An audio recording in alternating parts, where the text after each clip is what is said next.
Welcome, ladies and gentlemen, to video log one, number one. First one of a series, I hope. I'm not sure, but, never done this before, so this is an experiment. It's an experiment in a number of areas. One, video logging. I probably suck at it. Can you tell yet? Yep, I think you can. So, I'm doing it from two angles. It's really tough on my brain because I'm watching myself here, right there, on the little screen, the brilliant swivel screen on a G5. So you're seeing me on the Panasonic Lumix G5. I don't even have it in low light video mode. I actually decided not to use low light video mode because it's too bright. This is already difficult enough because you see in the glasses, you can see the reflection of my dual monitors. Pretty heavy duty super setup here. I'm recording on the Tascam. This is going to be loud, sorry. Tascam DR05. I have that sitting right in front of me. And it's running in stereo, 24-bit, blah, blah, blah. Over here, I am looking straight into the webcam 200 by Logitech.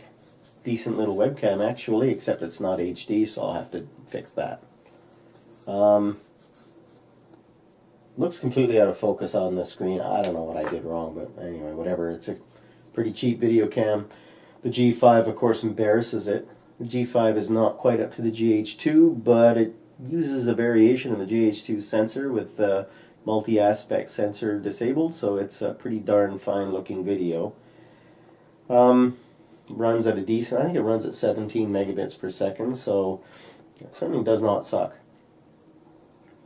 I have two audio feeds, the Tascam, the webcam, three audio feeds. I'm going to also use the audio feed from the G5.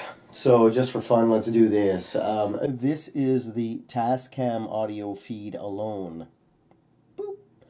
This is the webcam audio feed alone. Boop. This is the G5's audio feed alone. Boop. And now here are all three together. Does that sound better to you? I don't know. Whatever. So I don't know what I'm going to end up using in the end. I hope that I'm going to remember to go back and find that location and not look like a complete moron because they all sound the same. That'll be a bit disappointing. More than a bit. So this video log right now is mostly an ego stroke. No, it's a puff piece that's basically introducing the fact that I want to start video logging. It's an experiment in how to video log. I really tried like crazy to feed this camera feed directly into the computer. Turns out that the big media has decided that it's kind of annoying to be able to feed an HDMI cable directly into your computer and suck that video dry and record it and send it to your friends and so on. So, okay, I get it. Instead, I'm just going to record it on the camera, copy it over, then I'm going to line it up in Sony Vegas Movie Studio 12. And I'm going to do my multi-camera angle thing because I do have this camera angle, even though it looks like crap. I won't be cutting to it very often, that's for sure. So I'm shooting this on the Sigma 19mm f2.8 at f2.8. You can see it's crystal sharp.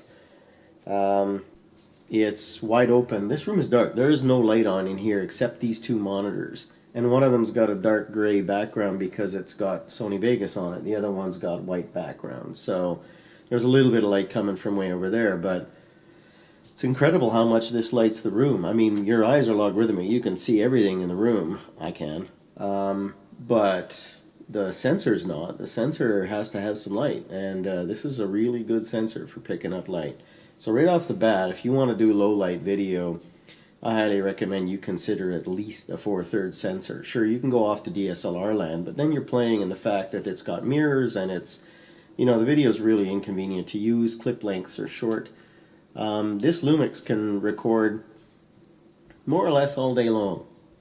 Even an OMD, for example, only has a 29-minute limit or a 30-minute limit. not based on the European must be 29.59 or we will tax you to death. It's not that issue. It's just that that's how it's done. They don't use the right envelope. So in this case, I'm running an MTS output, MTS stream for AVC HD, and that's the Sony standard, I believe. But anyway, Panasonic has adopted it in their cameras. I first learned of it on the ZS3 and always loved how I could record 2-hour concerts with that thing. I did one with Winter Sleep that's up on my YouTube channel. Just search Winter Sleep, look for the 2-hour one, and it's a thing of beauty. I even recorded the audio on that thing with the camera and heavily modified it in Sony Vegas 11, and I thought it came out quite nicely. There's a lot of bass. It's got good sound. It's clear enough. So that was my first foray into low light video. The thing, it's a bit of a misnomer because concerts, unless they're in really horrid venues, are not low light.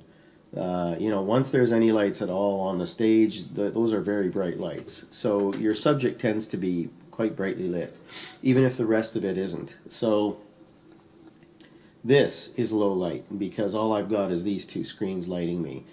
And, you know, as far as I can tell on the monitor that I'm looking at, it's really quite bright. And I can always boost it in Sony Vegas as well. Maybe I'll do a patch right here where I'm boosting it so that you can see that. We'll see if I remember to come back.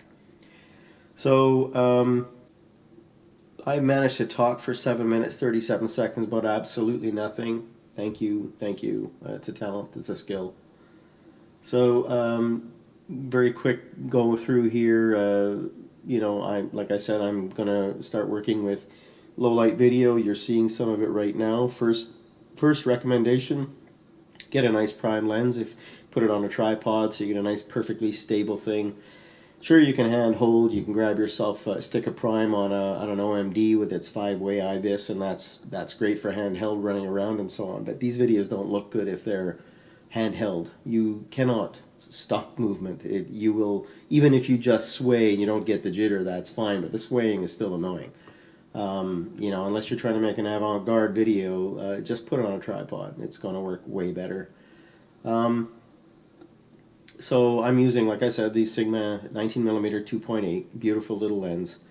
150 bucks. I got it on bhphoto.com. Another thing that I would recommend is to look at that website now and again. Those guys are good.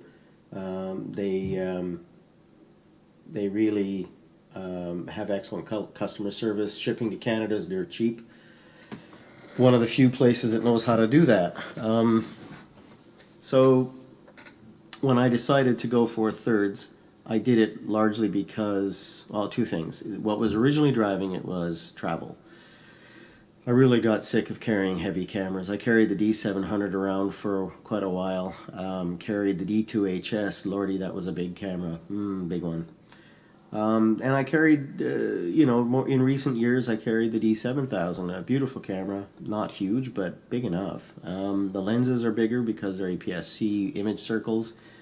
All that just seemed to be a drag. So at some point I decided, what actually got me started was deciding to replace my compact fleet. And I sold all them off at eBay, took an absolute bath. So I learned a little bit about eBaying based on that. But the compacts, you know, the Fuji compacts are awesome. The EXR compacts with a 1/2 inch sensor. I'm not at all impressed by the 2/3 inch sensor, but the 1/2 inch sensor is awesome. But I finally decided I just really didn't find the image quality enough to satisfy me anymore. It's great for what it is, but really I wanted more. And I thought I'd try compact 4/3 cameras. So there were two choices, of course, the Olympus and its EPM1, which is now the EPM2 with a beautiful sensor in it, or the Panasonic line. And the thing about the Panasonic line is ergonomically I just like them. They are great, and of course built like a tank. This thing, the first one I bought, the GF3. Right now it has the Olympus 45mm lens on it, not the one I originally bought with it, clearly, since it's an Olympus. But gorgeous little lens, f1.8, so really fast lens. And you know, I have this little guy is I dropped it and beat the heck out of it. I've destroyed this bottom end here. That's up on my blog if you ever want to go look at it. It's just terrible beating. I did that falling from a curb. I literally tripped and smashed it down, broke this strap. Not this one, but one just like it. Right here, I literally snapped that, and these things are strong. I mean, that's nearly impossible. But I guess when you lever it on the end of a wrist strap and then you slam your whole body down from the full height, the camera, of course, is whipping even faster since it's at the other end of your arms, and I have no idea how fast it hit, but it hit and bounced, broke, and flew. And it still works. Then I dropped it again behind the art gallery shooting the Parliament buildings at sunset. That was brilliant because what I had done was just tie that wrist strap back on, and it fell. Because the wrist strap separated because it was a granny knot and I'm an idiot. So, all in all, yeah, Panasonic makes tough cameras. And I have no qualms recommending these things. This is a GF3. It's a 12 megapixel sensor, so it's a Gen 1 or a Gen 2 sensor. Still very, very good. I really like the output from this camera.